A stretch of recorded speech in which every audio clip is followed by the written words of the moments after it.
саясаттын ичиндесиңби, ичинде эмессиңби деген суроонун негизинде мен каалабасам саясаттын ичиндемин. Бул Кыргызстандын, кааласам дүйнөлүк мусулмандардын кайсыл жерде мисалы Кыргызстанда бир жакшы кабар болсо буга өтө катуу сүйүнөмүн, жаман кабар болсо өтө катуу өкүнөмүн. Мен дагы элмин, эл ичидеги элмин. Дүйнөдөгү мусулмандардын бир кубанычтуу кабарына сүйүнөмүн, кайгысына кошо кайгырамын. Азыркы учурдагы мисалы Сириядагы болуп жаткан Башар Асад бул жака качты, ал жака кетип калды, мындай болду деген маселелердин негизинде үч негизге бөлүп карасак болот да, урматтуу мекендештерим. Биринчиси Кашкашилер, булардын негизги агымы, системасы, келип чыккан жери Алевийлер деп айтат. Чубак устаз айтып өткөндөй, ким Али радиаллаху анхуну пайгамбар Кудай даражасына чыгарган адамдар. Ал эми экинчи маселени бөлүп туруп карай турган болсок, урматтуу мекендештерим, булар ушул Сириянын президентинин өмүр баянындагы ичет этип изилдесеңиз, бул аялы башка жолуксуз отурат, англичан, Англияда өзү окуган. Ал эми үчүнчү маселеси, булар биз үчүн диний бир кумир эмес да. Диний бир күчтүү бир системадагы адам эмес. Аны биз ээрчип, аны дуурап кете турган адам эмес да. Биздин үлгүбүз эмес. Албетте, зулумдук узакка барбайт. Жакшылыктын сообун берүүчү Аллах эч качан өлбөйт. Жамандыктын жазасын берүүчү Аллах эч качан бул нерсени жөн койдуруп койбойт. Тарыхта карасаңыз, өтө көп зулумдук кылгандар болгон. Мисалы үчүн, урматтуу мекендештерим, мусулмандарга моголдар учурунда өтө катуу зыян берген. Моголдарчалык ислам тарыхында эч ким мусулмандарга зыян берген эмес. Алар ушунчалык катуу зыян берген. Ошибка, ката кимден кетет негизи? Мусулмандар ар дайым көбүнчө биздин Раббыбыз бар, Аллах бар. Эмне үчүн биз жеңилишибиз керек? Ар дайым жеңишибиз керек. Бирок жеңилишибиздин негизги себеби бул өзүбүздө болуп эсептелет. Биз динибизден алышкан учурда, башкалардын маданиятты, башкалардын кийимин кийип, башкалардын жаңы жылын майрамдап калган учурубузда, динибизде эч нерсени түшүнбөсөң, Кураныбызды окуй албай калган учурубузда бизге бале келет. Ал өзүбүздөн көрүшүбүз керек 100% бул маселелерди. Ошондой унутушкан. Моголдар келген учурда дагы биздин ушул мусулмандар өзүн ойлоп, жалаң өзүнүн көпчүгүн ойлоп, мен баймын, сен байсың деген маселе болуп калган да. Падышалар дагы жалаң алтынды күбүп, сарайга толтуруп, элге бербестен, элди окутпастан, илимге жаштарды башка өлкөлөргө жөнөтпөстөн, ушинтип байлык деп калган да. Моголдар келип баскынчылык кылышып, мусулмандарды өлтүрүп, кыздарын, мусулмандардын эже карындаштарын алып чыгып, ошо алымдардын, ошол учурдагы молдолордун, ошол учурдагы падышалардын алдында кыздарын зордойт ошол жерде. Көзүнө көрсөтүп туруп зордойт да. Көзүнө көрсөтүп туруп зордойт. Алтындарын алып чыгып, алдында мешок кылып жыйнашат.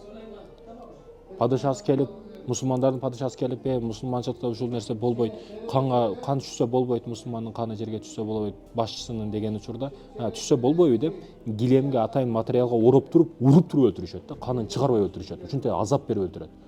Анан күлөт, мынтип карап туруп, баягы моголдардын падышасы карап туруп, ушунча байлыгың бар экен, ушунча бийлигиң бар экен, ошолорду бардыгын ушу илимге бергениңде, техникага, илимге бергениңде, азыр биз жеңе албайт элек силерди. Мурда силердин атыңарды укканда коркот элек. Бүгүн силердин ушундай байлыкка берилип, арзыбаган нафсинин кулу болгон учуруңарда биз силерди басып алдык, бул күнөө өзүңөрдө дейт да.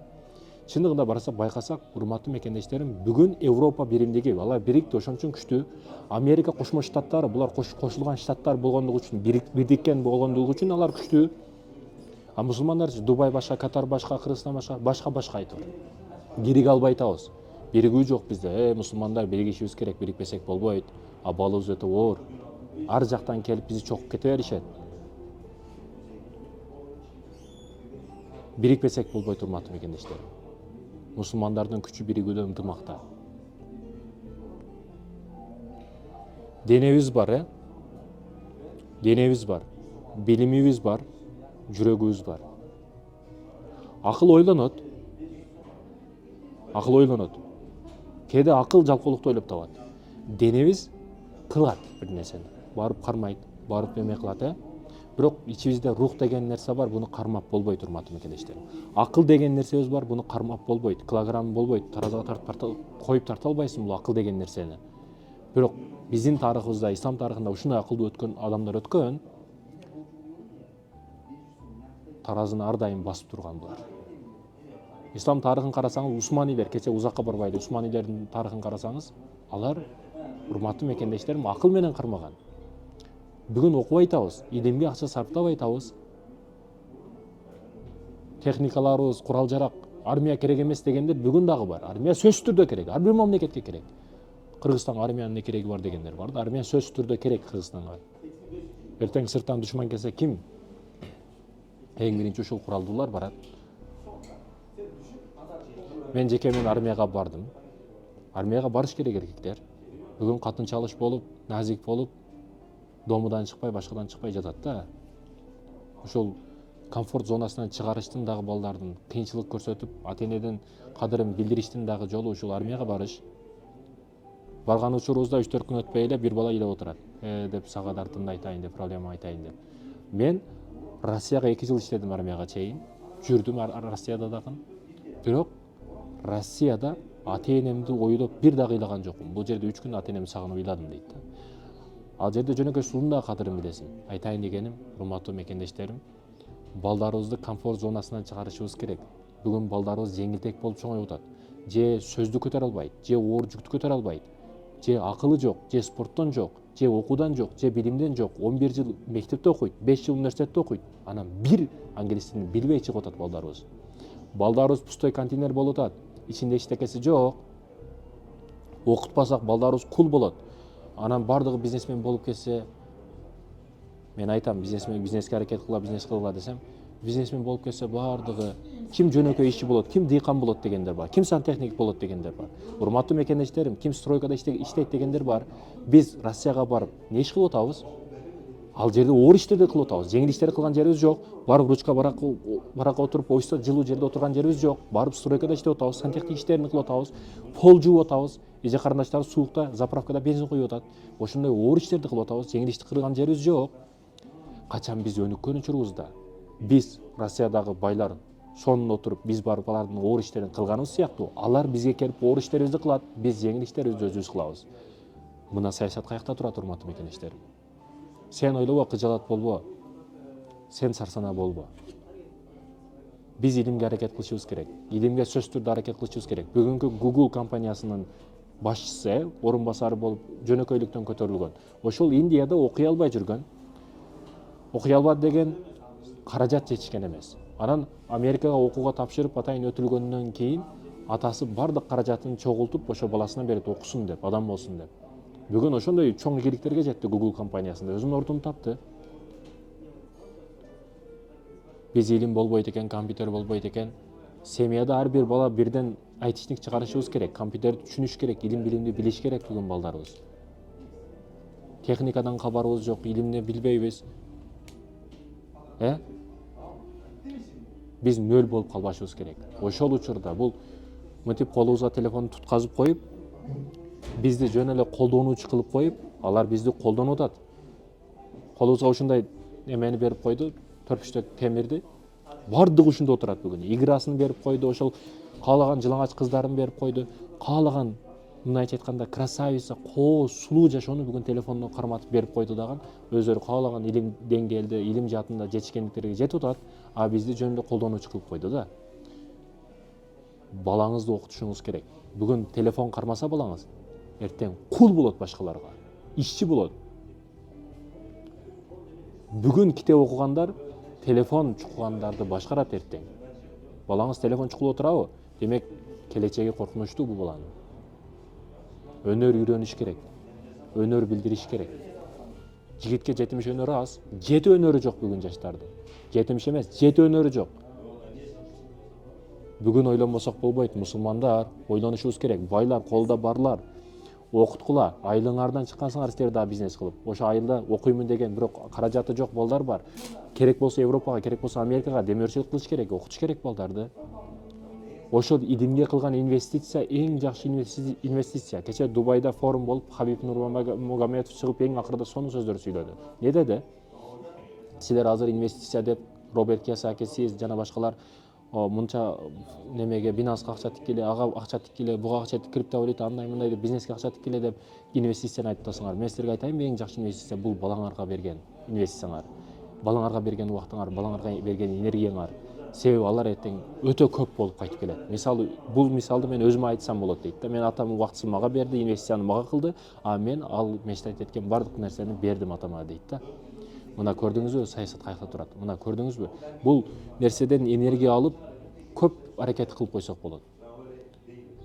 Ошондуктан мусулман бир туугандарым, балдарыбыз маселесин ойдонойлу. Бүгүн балдарыбыз эмне кылып атат? Мектепке жөн эле сумкасын көтөрүп барып келиш эмес мектеп. Тарбия дегени жөн эле килограммды чоңоюп, росту, бою өсүп калган эмес. Тарбия башка нерсе болуп эсептелет. Илим, билим башка нерсе болуп эсептелет. Эгер илимдүү эле болуп калса, адашат бала. Иманы жок болуп калса. Иман дагы, илим дагы болуш керек балада. Ошондо эки канаттуу куш болуп учат. Илимдүүлөрдү көрүп атабыз, кичине коррупцияга, кичине акчага, парага алданып калып атканын. Мисалы, мынау кружка стакан чай дейли. Биз билебиз бул стакан чай. Китептен окудук, буну алса болбойт. Бирок көп учурда алып коебуз да муну. Алып ичип коебуз. Ушуну арак деп карасакчы. Мисалы, бунун ичинде арак турат. Биз билдик, китептен окудук, арак арам экендигин. Китеп, илим, билим ушуну билдирди. Арак ичпе, бул арам экендигин бизге китеп билдирди. Эми буну кантип токтотуп калабыз? Биз токтотуп кала турган нерсе эмне? Бул иман болуп эсептелет. Качан иманыңыз болсо, бул сизди токтотуп калат. Ичирбейт. Көп адамдар, алкачтар бар, билет арам экендигин, илимдүү адам, илими бар, бул нерсени билген же уккан, илими бар, бул тууралуу маалыматы бар, бирок ичип коет. Демек, мында иман алсыз болуп атат. Иман менен илимдин айырмасы ушунда. Бизде илим дагы, иман дагы, билим дагы болуш керек. Көз карашыбызды оңдобосок болбойт, окубасак болбойт жаштар. Бүгүн студенттер келет, сүйүшүп жүрөт шаарда. Сүйүшкөнгө не бар сага? Өтө катуу ачуум келет. Айылда пешене тердетип, аркасы тердеп, атасы байкуш акча салат, кызым окуп атат, балам окуп атат деп. Сүйүшүп жүрөт бала. Атасы жиберген акчага күлүп алып, сүйгөнүмө девушкама деп берип атат. Аркасын тепсең 10 сом 15 сом монетадан башка эч нерсе түшпөйт, анан өткөн кыйын жок да. Кыйын болуш токтотуш керек. Бүгүн сенин мекенге, эл жерге, ата энеңе кылган эң чоң кызматың окуйм деп келдиң. Окуп чаңынын чыгарып сал. Сенин өткөн адам болбосун. Окуу өтө катуу окуп сал. Мусулман бир туугандарым ойгонойлу. Мусулмандарды көтөрө турган, бүткүл үммөткө кызмат кыла турган, энелер дуа кылган учурда менин балам Кыргызстанга эле эмес, бүткүл үммөткө, бүткүл мусулмандардын байрагын желбирете турган улуу инсандардан болсун деп дуа кылыш керек. Коркпош керек, кенен ойлорду ойлондуруш керек балдарга.